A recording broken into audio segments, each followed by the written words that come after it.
The last days inside Adolf Hitler's Berlin bunker were shaped not only by the collapse of a regime, but by the psychological unraveling of the people who had tied their existence to it. As the Soviet forces encircled the capital in April 1945, the complex known as the Führerbunker became the final refuge of the Nazi leadership, a space that would transform from a military command center into a tomb of increasingly desperate men and women.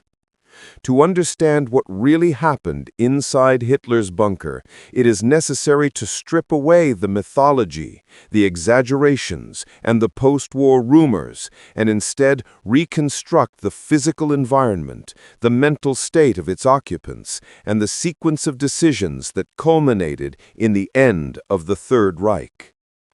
The bunker was deeper and more fortified than popular imagination often suggests.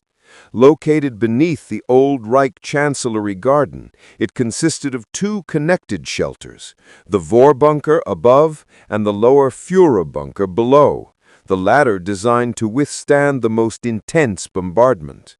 Its thick concrete walls muted even the heaviest Soviet artillery, giving the rooms a constant, dull vibration that became a permanent background to life underground. The air inside was heavy with moisture and the smell of diesel from the generators. Ventilation was poor, and the temperature remained consistently cool, creating a damp chill that settled into clothing and bedding. No matter how many times the staff cleaned, mold returned on the walls, and condensation gathered on metal pipes overhead. The harsh lighting came from uncovered bulbs, many flickering under the strain of damaged electrical systems. People who entered the bunker during the final days often described the same sensation, a suffocating feeling of unreality, as though they had stepped outside the world and into a space where time no longer followed a normal rhythm. Night and day blurred, meals were irregular, sleep was sporadic. Information arrived in fragments, often contradictory, and every piece of news hinted at another layer of catastrophe unfolding above ground. The bunker's population included secretaries, SS guards, doctors, generals, adjutants, radio operators, and Hitler's inner circle, each driven by a mix of loyalty, fear, hope, or resignation. Their interactions, alliances, and private thoughts formed a human mosaic inside a structure that had never been intended to house this many people under such psychological pressure. Hitler himself was the center of this decaying universe, and the transformation of his physical and mental condition during these final weeks was striking. Witnesses noted his frail appearance, his hunched posture, and the uncontrollable trembling in his left hand. His skin had become pale and blotchy. His eyes, once intense and expressive, now seemed sunken and dull. His movements were slow. He shuffled rather than walked. Even simple tasks exhausted him. The charisma and theatrical command that had once captivated crowds were gone, leaving behind a man consumed by paranoia, stubborn belief in doomed strategies, and an inability to face the full magnitude of what was happening beyond the bunker walls. Yet despite his decline, his aura still dominated the space. Visitors adjusted their tone and posture in his presence, as if the old power still lingered. Generals hesitated before speaking, aware that any contradiction could trigger anger. Secretaries typed silently at his dictation, noting that his voice sometimes shifted mid-sentence from determination to distracted rambling. At meals, he took only small portions, often leaving food untouched. Conversations were limited to military situations that no longer existed in any meaningful sense.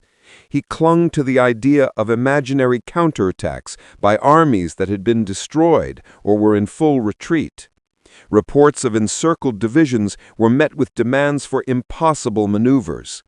His worldview had become a sealed mechanism, impervious to factual correction.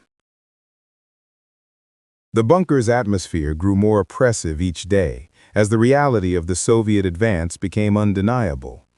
The sound of artillery, once distant, drew closer with alarming speed.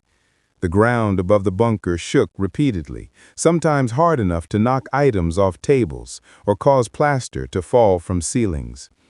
Guards near the entrances described the sensation of shock waves passing through the concrete like waves of pressure in the air. Radio operators struggled to maintain contact with surviving field units, many of which reported chaotic retreats or complete loss of communication. Messages became shorter, then sporadic, then non-existent. Eyewitness accounts consistently described the moment the final psychological barrier collapsed inside the bunker, and that moment occurred on April 22, 1945. In a briefing with his military staff, Hitler erupted in a furious breakdown when informed that the 12th Army under General Wenck could not fulfill his fantasy of breaking through encirclement to save Berlin. This was the first time he openly acknowledged that defeat was inevitable. After years of refusing to contemplate such a possibility, the admission signaled a profound shift. According to witnesses, he slumped in his chair, visibly drained, and said, almost inaudibly, "The war is lost." After the outburst, he retreated into himself, staring blankly at maps that no longer showed any meaningful positions. His subordinates left the meeting in silence, walking through the dim corridors with the understanding that something irreversible had happened. The effect of this moment reverberated through the bunker immediately. Many occupants had been holding on to the faint hope that some last-minute military reversal might occur, even if logic argued otherwise. When Hitler surrendered to reality, the psychological dam burst. Officers who had maintained stoic facades allowed themselves to show fear. Secretaries whispered anxiously in hallways. Some individuals began quietly making preparations for suicide, requesting cyanide capsules from the SS doctors or inspecting their pistols with new, grim purpose. Others clung to the idea of breakout attempts through the city, imagining a slim chance of slipping through enemy lines under cover of darkness. But hope of organized resistance had evaporated.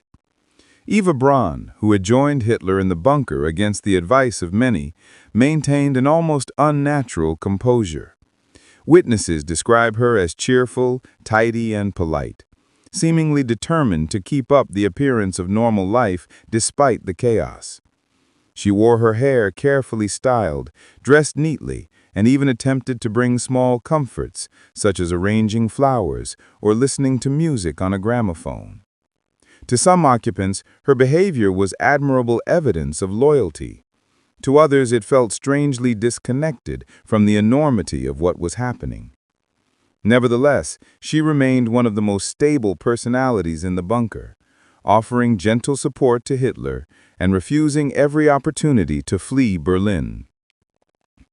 Alcohol consumption rose steadily as the situation deteriorated. In the officers' quarters, empty bottles accumulated. Conversations grew louder, arguments more frequent, and emotional breakdowns more visible. Some officers alternated between drunken bravado and quiet despair, speaking of loyalty one moment and contemplating escape or suicide the next. The younger staff members, particularly the secretaries and radio operators, experienced constant anxiety. Many had spent years in the regime's machinery, yet were too young or too inexperienced to process the collapse they were now witnessing. The bunker amplified every emotion, every rumor, every fear, creating an environment in which the psychological strain was relentless. Above ground, Berlin was becoming unrecognizable. Fires consumed entire city blocks.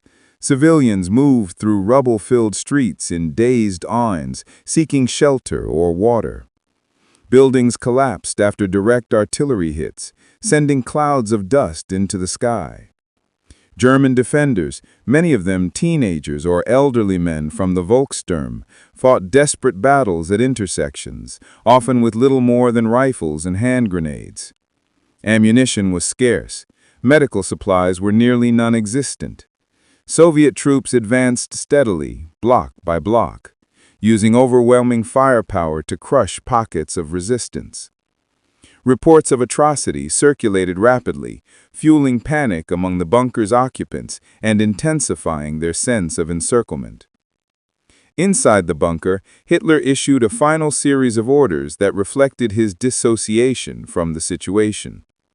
He instructed non-existent divisions to launch counteroffensives, demanded that commanders who had been killed be summoned for briefings, and insisted that Berlin could still be held if only certain fantasy maneuvers were executed. His generals listened in silence, aware that contradicting him served no purpose. Those who attempted to present realistic assessments were dismissed or ignored. The bunker had become a sealed ideological cocoon, cut off from the real war unfolding above. As conditions worsened, the interpersonal dynamics inside the bunker shifted. Longtime loyalists retreated into private despair. SS officers hardened into stoic resignation. Secretaries clung to each other for emotional support. Hitler's personal staff moved quietly through the corridors, ensuring that routines were followed even when their meaning had evaporated. Meals were served at the usual times. Briefings occurred on schedule, but everyone understood that these routines were now rituals of denial rather than tools of command. Throughout this period, the psychological atmosphere was marked by a profound sense of finality. People slept little, spoke in hushed tones, and listened obsessively to the sounds above. Every explosion brought the fear that the bunker might be breached. The smell of sweat, fuel, and damp concrete permeated the air. Time lost its structure, days blending into nights without clear distinction. Watches and clocks became the only reliable indicators of passing hours. Even basic bodily rhythms, hunger, fatigue, awareness, felt dulled by the stress. And in the midst of this unraveling world, Hitler made his final decisions, shaping the last chapter of the bunker story. Hitler's decision to remain in Berlin was not made suddenly, but by the final week of April it had solidified into an immovable resolve. Several of his generals and aides urged him to leave the city, arguing that the war could continue if he established a new command center in Bavaria. They pointed out that the Alpine redoubt, though more myth than reality, could still serve as a symbolic final stand. But Hitler rejected every suggestion. His reasoning was a mixture of fatalism, stubborn ideology, and a belief that his presence in Berlin held a historic significance. He told those close to him that abandoning the capital would betray everything he had built, and that his fate must remain tied to the city that had been the heart of the regime. Moreover, he feared the humiliation of being captured, imagining himself paraded through Moscow in a cage. To him, death was preferable to that outcome. These sentiments were repeated often, not with dramatic intensity, but with the weary conviction of a man whose world had shrunk to the confines of a bunker. The final turning point arrived when Hitler received confirmation that Heinrich Himmler, his longtime subordinate and one of the most powerful figures in the Nazi hierarchy, had attempted to negotiate a separate peace with the Western Allies through Count Bernadette. When the news reached the bunker, Hitler reacted with a mix of fury and disbelief. He considered Himmler's actions the deepest betrayal imaginable, a treason far worse than any military failure. Those present recalled that Hitler's rage reignited briefly, giving him a momentary return to the forcefulness he had once possessed. He shouted that Himmler had stabbed him in the back and demanded severe punishment for anyone associated with the act. This outburst, however, quickly drained what remained of his strength, and he sank back into exhaustion. Still, the incident hardened his determination to remain in Berlin as he felt completely surrounded by disloyalty. On April 28 and 29, events accelerated inside the bunker. Hitler summoned his secretary, Traudl Junge, to dictate his political and personal testaments. His voice was steady but faint, and he spoke with the solemnity of a man settling distant debts. In the testament, he removed Himmler and Göring from all positions of authority, denounced their actions, and appointed new successors who would never have the chance to act on their roles. He also reiterated the ideological convictions that had guided him for years, insisting that the German people had failed him, rather than acknowledging his own responsibility for the nation's devastation. The document was recorded, typed, and signed in the dim bunker lighting, then distributed to couriers who attempted to escape Berlin to deliver it to surviving party officials. Most of those couriers would be killed or captured before reaching the outskirts of the city. Late on the night of April 29, in a small room lit by a few dim bulbs, Hitler married Eva Braun in a brief civil ceremony conducted by a minor official. The witnesses included Joseph Goebbels and Martin Bormann. The atmosphere was solemn and strangely subdued. The wedding was less a celebration than a confirmation of finality, a symbolic gesture before the end. Afterward, a modest reception was held, during which Hitler offered small pieces of cake to the guests. He spoke quietly, thanking those present for their loyalty. Eva appeared calm and composed, smiling gently, though she knew exactly what the next day would bring. For the staff watching the scene, the mixture of normality and impending death left a haunting impression.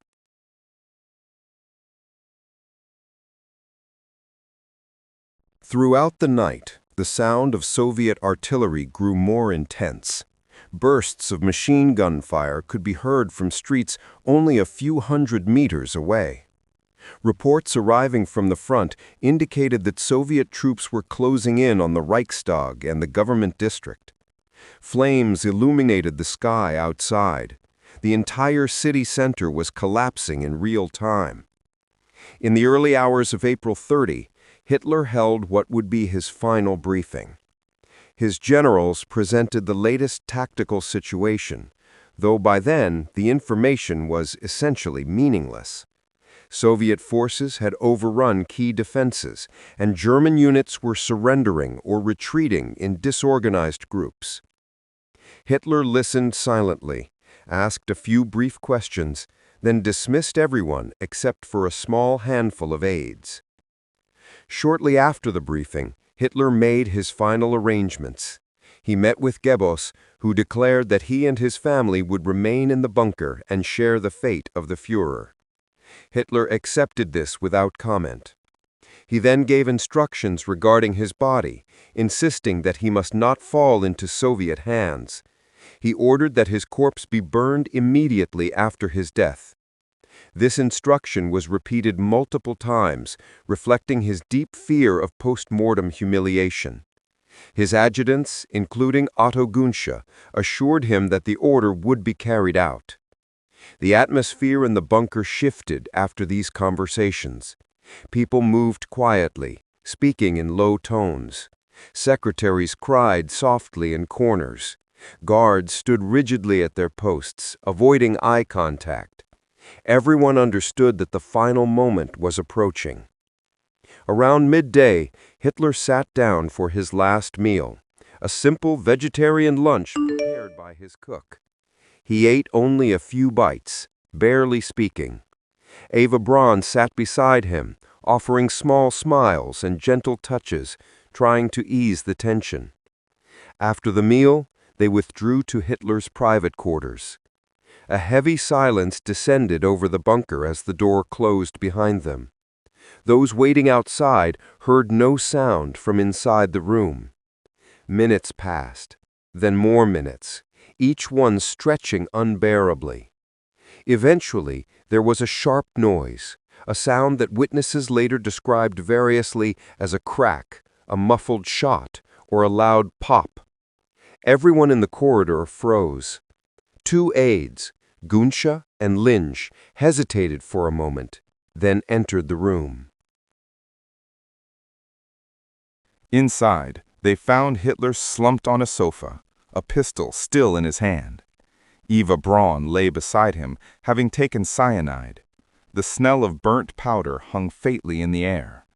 Hitler's face was partially obscured by the gunshot wound, but Eva appeared peaceful, as though asleep.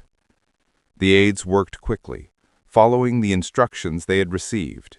They wrapped the bodies, lifted them, and carried them through the narrow corridor toward the garden entrance. Outside, Soviet shells were striking nearby, sending debris into the air. The group laid the bodies in a shallow crater and poured gasoline over them. Several officers stepped back as Gunsch lit the fuel. Flames rose quickly, casting an eerie glow against the gray sky. The bodies burned while those present offered hurried, tense salutes. There was no ceremony, no final words beyond a few murmured phrases. The scene was chaotic, rushed, and shaped entirely by fear of Soviet soldiers reaching the garden before the task was completed. Back inside the bunker, the atmosphere transformed yet again. A strange mixture of numbness and heightened urgency took hold. Some individuals felt a grim clarity, realizing that their purpose, serving Hitler, had ended. Others were plunged into deeper confusion. Noise from outside indicated that Soviet troops were closing in rapidly. Those who remained debated their options: suicide, attempted breakout, or surrender. Joseph and Magda Goebbels withdrew with their children, making preparations for the tragic outcome that would unfold later that day. Others searched desperately for routes out of the city, though each report suggested that escape was nearly impossible. Despite the chaos, the bunker continued to operate mechanically. Orders were typed, radios crackled with intermittent signals, guards maintained positions. Yet the central gravity that had held the place together had vanished. Without Hitler, the bunker was no longer a headquarters, it was simply a shelter filled with people waiting for their individual fates to play out. Some officers attempted to persuade Goebbels to assume leadership and negotiate surrender, but he refused, declaring that loyalty required him to follow Hitler in death. Outside, the Soviets were tightening their grip on the government quarter. Tanks moved through the burning streets. Infantry advanced from building to building, engaging in close-quarters combat with the last defenders. The Reichstag was engulfed in battle, its corridors echoing with gunfire. Smoke darkened the sky, ash drifted through the air, and the sound of explosions grew louder with each passing hour. Inside the bunker, the sense of isolation reached its peak. Communications with outside command centers ceased entirely. Radios picked up only scattered Soviet transmissions or static. People gathered in small clusters, speaking in hushed tones about suicide methods, surrender conditions, or the final hours of the war. Some cried openly, others sat silently, staring at the floor. The oppressive weight of the bunker seemed to press down on everyone, making the air almost too heavy to breathe. In the late afternoon and evening, groups of bunker occupants attempted breakout efforts. They moved through tunnels, sewers, or burning streets, hoping to slip past Soviet lines. Some carried forged documents or shed their uniforms to appear as civilians. A few succeeded in escaping the immediate vicinity, but many were killed or captured. The city above was a labyrinth of rubble and raging combat, offering little chance for survival. As night fell, the bunker's population thinned. Those who remained faced the same choice that had loomed over them for days. One by one, people made their decisions. Some took cyanide. Others used pistols. A few surrendered with trembling hands raised, hoping for mercy from soldiers who had suffered through 4 years of brutal war. each decision echoed differently through the dim corridors. By the early morning of May 1st, Joseph and Magda Goebbels had carried out their plan, ending the lives of their children before taking their own. The bunker grew increasingly silent. Fires burned above ground, casting faint flickers through cracks and entrances. The Soviet advance continued relentlessly, with troops pushing through debris-filled streets toward the remaining pockets of resistance. The final hours inside the bunker were marked by exhaustion, confusion, and a pervasive sense of collapse. Without leadership, without communication, and without hope, the remaining occupants drifted through the dim chambers, waiting for the inevitable. When Soviet troops finally reached the chancellery area, resistance crumbled. Soldiers searched the ruins, discovering entrances to the underground complex. The last survivors surrendered or were taken prisoner. What truly happened inside Hitler's bunker during those last days was not a story of dramatic confrontations or hidden conspiracies. It was a slow, suffocating descent into despair, shaped by the imminent collapse of a regime and the humanity of the people trapped inside it. It was a place where loyalty and fear intertwined, where denial gradually gave way to fatal acceptance, and where history's most infamous dictator spent his final days isolated from the world he had once dominated. The bunker became a symbol not of power, but of the ultimate failure of the ideology it had sheltered.